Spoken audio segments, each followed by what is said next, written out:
লোকগুলো তোর বাপের কবরের স্থান বাঁচাবে, আর কালকে মারা যাওয়ার পরে সমাজের সামনে লাশবাহী জানাজা নিয়ে ওই কবরস্থানে তুই যাবি, লজ্জা করে না? এই জয়নাল, মফিজুল, রফিকুল, মুস্তাক, নজরুল এক সেকেন্ডের মধ্যে দোকান বন্ধ করে নিজের বাপ নিজের মা নমাজ পেটে ধরে রেখেছে, ওই মাকে কোথায় কবর দিবি সেই কবরস্থান বাঁচানোর লড়াই চলছে। আল্লাহর ওয়াস্তে, আল্লাহর কসম, কয়েক সেকেন্ডের মধ্যে এখানে হাজির হবে। যদি না হয় তাহলে কিছু স্ট্যান্ডার্ড টাইপের মুসলমান আছে, কিছু স্ট্যান্ডার্ড টাইপের মুসলমান আছে, উকিল, ডাক্তার, মুক্তার, শিক্ষক, তারা বলছে সিগারেটে টান দিতে দিতে এটি অশিক্ষিত, এটি অশিক্ষিত, বুঝে না কিছু, সারা কে ডেকেছে না ডেকেছে টুপি টাপা পরে হাজির। আমরা যারা এখানে উপস্থিত আছি আমার আল্লাহর জন্য অশিক্ষিত হাজারবার হতে চাই, আমরা আমার নবীর জন্য হাজারবার অশিক্ষিত হতে চাই, আমরা আমার শরিয়তের জন্য হাজারবার অশিক্ষিত হতে চাই। আর ওই স্ট্যান্ডার্ড টাইপের মুসলমান সহ আমার অমুসলিম ভাইরা বলছে, এই কাঠমোল্লা, এই মোল্লা, কাঠমোল্লা, লুঙ্গি বাহিনী, তোরা আইন আটকাতে পারিস? লোকসভা, রাজ্যসভা, রাষ্ট্রপতির সাইন হয়ে গেছে, একজন স্টেজে বলছে আর এরা হুক্কা হুয়া করছে, এইভাবে কি মোল্লা কাঠমোল্লারা আইন বাতিল করতে পারে? আমি মোফাক্কেরুল ইসলাম, কলকাতা হাইকোর্টের আইনজীবী বলছে এরকম অজস্র আইন আছে যে আইনগুলোকে সুপ্রিম কোর্টে মামলা করে, হাইকোর্টে মামলা করে এমন ঠান্ডা ঘরে ঢুকিয়ে দেওয়া যায় যে কিয়ামতের আগের দিন পর্যন্ত তাদের ডেট আসবে না। আমি মনে হয় যারা কাঠমোল্লা, যারা মুসলিম ভাই ফেসবুকে কমেন্ট করছে তোরা যা পারবি কর, আটকাতে পারবি না, তাদের উদ্দেশ্যে বলি সুপ্রিম কোর্টে 16র বেশি মামলা হয়েছে, গোটা ভারতবর্ষের বুকে 120টা পাবলিক লিটিগেশনের মামলা হয়েছে। এই মামলাকে একসাথে মোচার দিয়ে যখন আমাদের মতো এই জাতের আইনজীবী, এই কম, এই জাত, এই ভাইয়ের পক্ষ থেকে গিয়ে সুপ্রিম কোর্টে এক মোচার মারবে, কিয়ামতের আগের দিন পর্যন্ত এই আইন পাস হলেও আমার বাপের কবরকে হাত দিতে দিব না ইনশাল্লাহ। অনেকে বলছে এই মোল্লা, এই কাঠমোল্লা, এই মোল্লা, এই তোর আল্লাহ খুব শক্তিশালী, আল্লাহর ঘরকে বাঁচানোর জন্য তুই জান দিচ্ছিস কেন রে? মোল্লা, তোর আল্লাহর শক্তি শেষ হয়ে গেছে? নাউজুবিল্লাহ, এরকম মন্তব্য করছে মোল্লা কাঠমোল্লা, লুঙ্গি বাহিনী। তোর আল্লাহর ঘর বাঁচাতে তোদের মতো লোককে কেন হচ্ছে? তোর আল্লাহর শক্তি কমে গেছে নাকি? নাউজুবিল্লাহ, এইরকম করে মন্তব্য করছে। এই যে শুনে যা, শুনে যা, শুনে যা, কোরআন এবং হাদিসকে মানে আল্লাহ বলেছে আমার প্রিয় নবীর পরে কোন নবী আসবে না, আমার সামনে যারা বসে আছে আবাবিল পাখি আসবে না, আবাবিল পাখি মুখে পাথর নিয়ে আসবে না। হে আল্লাহ, আমাদেরকে আমার সামনে যারা বসে আছে তাদেরকে আবাবিল পাখির মতো শক্তি দান করো। হে আল্লাহ, হে আল্লাহ, আমরা ইসলাম ধর্মাবলম্বী মানুষ, আমাদেরকে হযরত উমরের মতো শক্তি দান করো। হে আল্লাহ, আবাবিল পাখিকে পাঠানোর দরকার নেই, আমাদের জাজবাকে তুমি এমন তৈরি করো, আবু লাহাব, আবু জাহেল, ये तो चुटकी का बात है मेरे भाई, ये तो चुटकी का बात है।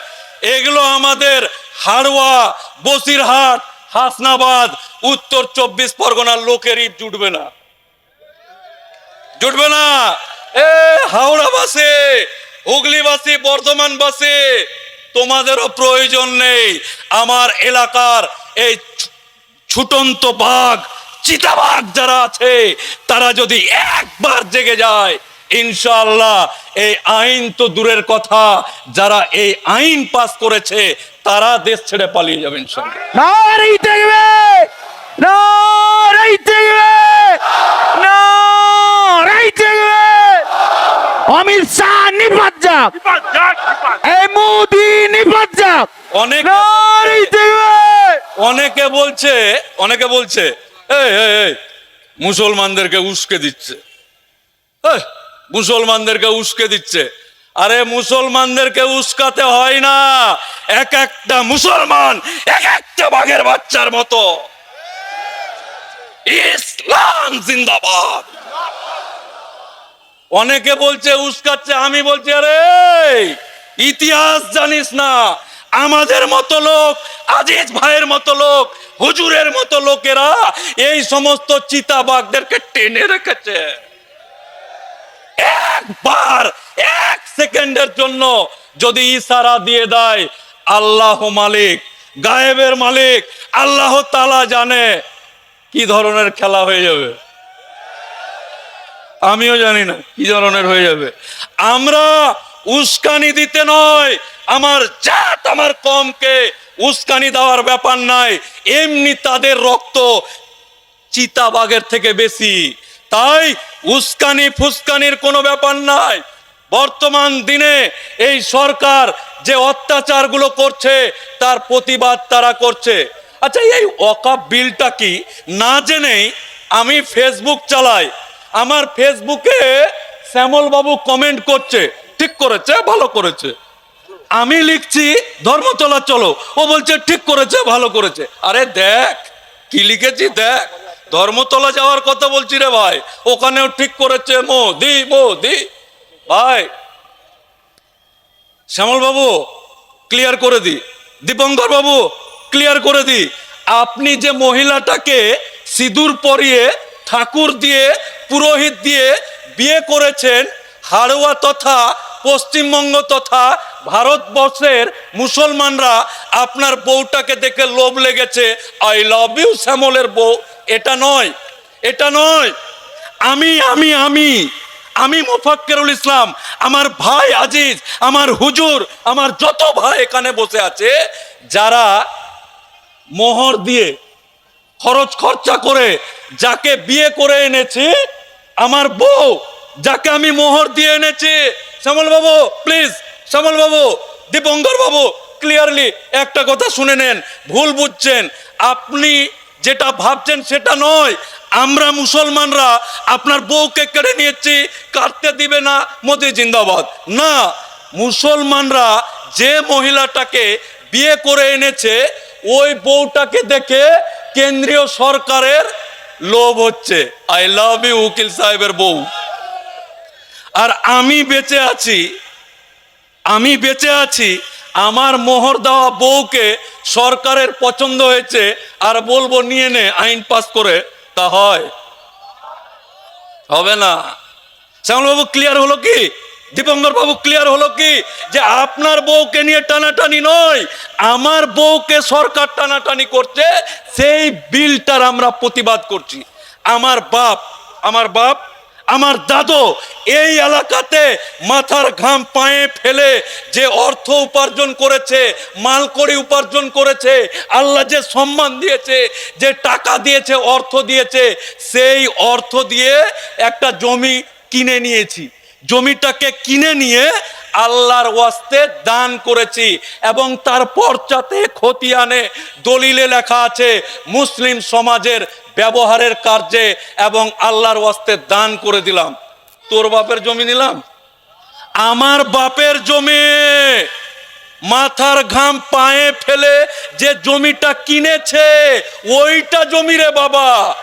আমার এলাকার বাপ চাচারা বাড়ি বাড়ি গিয়ে ধান ভিক্ষা করে, ধান চাঁদা করে, টাকা চাঁদা করে, বিভিন্ন রকম চাঁদা উঠিয়ে আল্লাহর ঘরটাকে সুন্দর করে তৈরি করেছে, জিভ দিয়ে চাটা যাবে এত পরিষ্কার আছে। আর ওইটাকে সরকার এসে যদি বলে ইয়ে মসজিদ हमको चाहिए কালিয়া,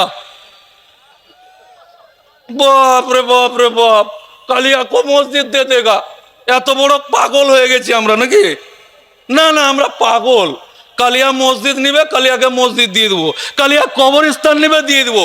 এই এলাকা দিয়ে আল্লাহর কসম, আল্লাহি আল্লাহর কসম, এই এলাকা দিয়ে যখন গাড়িটা নিয়ে যায়, গাড়িটা যখন নিয়ে যায়, চার চাকাটা দিয়ে যায়, আর ব্রিজটা পার করে ডান দিকে যখন সেই সুন্দর মিনার গম্বুজ দেখতে পায়, কসম আল্লাহর, আল্লাহকে সাক্ষী রেখে বলছি, গাড়িতে এসি থাকলেও তার থেকে বেশি দিলটা ঠান্ডা হয় এই মসজিদ, মাজার, দরগা, খনকা দেখে। আর এই মসজিদ, মাজার, খানকা, দরগা, ঈদগাহ সব নিয়ে নিব। হ্যাঁ, তোর বাপের জিনিস নিয়ে নিবি, নে আয়, দেখা যাবে খেলা। আচ্ছা, এইটা গেল, বুঝা গেল। আর দুটো কথা বলে হুজুরেরা এখানে বসে আছে। এই আইনটাতে কি চেঞ্জ করলো? আমরা কেন এগুলো করছি? এই এলাকাতে 10,000 মুসলমান বাস করে। কয় হাজার? 10,000। ভালো করে জিনিসটা বুঝুন, 10,000 মুসলমান বাস করে। আর এই রোডের পাশে যে মাঠটা, ধরে নেন কবরস্থান 10 বিঘার। কোনটা মাঠ? এই যে চা খেলাম, এই পাশে লরি ফরিগুলো যে আছে। তো ধরুন এই এলাকাতে 10,000 মুসলমান আছে, আর এটা 10 বিঘার কবরস্থান। সরকারের বাপের তো জমি নেই, সরকারের বাপের বা সরকারে যারা আছে তাদের বাপের জমি নাই। আমার বাপের জমি যেটা এখানে দান করা আছে, সরকারের বক্তব্য বলে, এই হারবা, এই যে হারবার মানুষ, তোদের এই পাড়াটাতে 10,000 মুসলমান আছে, তোরা তো মরিস আল্লাহর ইচ্ছাতে, তোরা মরিস মাসে একটা, দুটা, তিনটা, চারটা, 2 মাসে একটা, 5 মাসে একটা, 6 মাসে একটা, টোটাল 1 বছরে 10টা মানুষ মরি। এই 10 বিঘা জমিটা এত দামি, ওইখানে যদি সুন্দর করে ঘেরে বাস স্ট্যান্ড করে দিই, তাহলে খুব ভালো হবে, উন্নয়ন হবে। এটা দেখে আবার কিছু দীপঙ্কর বাবুর মতন লোক, ওরা বলছে হ্যাঁ খুব ভালো হবে, খুব ভালো হবে এটা। হ্যাঁ, তোর বাপের জায়গা, আমার বাপের জায়গা দেওয়া আছে, এই এলাকার মানুষ কবর দিবে বলে সরকারের ইচ্ছা হলো এই যে এই এলাকার 10,000 মানুষ 1 বছরে মরে 10টা, এদের কবরে মাটি দেওয়ার পর আবার কবর পূরণ হয়ে যায়। এতটা জায়গা নিস না রে মুসলমান, 4 কাঠা নে, আর বাকি 9.5 বিঘা আমাদেরকে দিয়ে দে। 4 কাঠা নে, 10টা